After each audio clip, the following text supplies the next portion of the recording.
ایک بدو آیا، کہنے لگا اے محمد، آپ نے کہا لبیک۔ آپ بدتمیزی کے جواب ہمیشہ محبت سے دیتے تھے، آپ نے کہا لبیک۔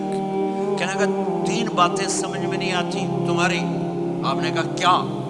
کہ تم کہتے ہو ہم باپ دادے کا دین چھوڑ کر تیرے دین پر آئیں گے، ہم کیوں چھوڑیں گے؟ اچھا، اور کہ تم کہتے ہو روم فتح ہو جائے گا، ایران فتح ہو جائے گا، اتنے بڑے بادشاہ کہ تیرے فقیر بندے کیسے فتح کریں گے؟ اچھا، تیسری کہ تم کہتے ہو مر کے مٹی ہو کر پھر زندہ کیے جائیں گے، کون زندہ ہوا ہے آج تک؟ کوئی پیو دادا ساڈا اٹھی تھے قبریں سارے موئے پہ کتھوں آ گئے؟ آپ مسکرائے، آپ نے کہا انشاءاللہ تیری زندگی لمبی ہوگی تو دیکھے گا سارا عرب میرا کلمہ پڑھے گا، ایران اور روم بھی ٹوٹ کے آئے گا، اور باقی رہے گی تیسری بات مر کے اٹھنے والی، تو اس دن تیرا ہاتھ پکڑ کے تجھے بتاؤں گا۔ تیسری گل پوری ہوئی کہ نہیں ہوئی؟ وہ کہنے لگا میں نہ مانوں، واپس ہی ٹر گیا۔ جب مکہ فتح ہوا، عرب مسلمان ہو گئے، کہنے لگا بھی ایک غلطی ہو گئی۔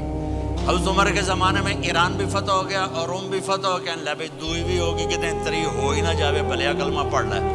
تو اس نے کلمہ پڑھا اور ہجرت کر کے مدینے آ گیا اور زندگی مدینے گزاری۔ حضرت عمر جب وہ آتا ان کی مجلس میں، حضرت عمر اس کو فل پروٹوکول دیتے، تو صحابہ حیران ہوتے، ایک بدو کے لیے عمر جیسا بندہ پروٹوکول کیوں دیتا ہے؟ تو ایک دن انہوں نے فرمایا میں تمہیں بتاؤں میں سے کیوں پروٹوکول دیتا ہوں؟ میں اس مجلس میں تھا جس میں یہ آیا تھا، اور اللہ کے نبی نے اسے فرمایا تھا قیامت کے دن تیرا ہاتھ پکڑ کے تجھے یاد دلاؤں گا کہ موت کے بعد زندگی ہے کہ نہیں، اور قیامت کے دن جس کا ہاتھ میرے نبی نے پکڑ لیا جنت میں پہنچانے سے پہلے کبھی نہیں چھوڑیں گے۔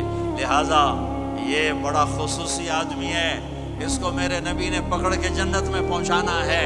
میرے بھائی بہنوں، میں یہ کہنے آیا ہوں اپنے ہاتھ چھڑا کر نبی کے ہاتھوں میں دے دو۔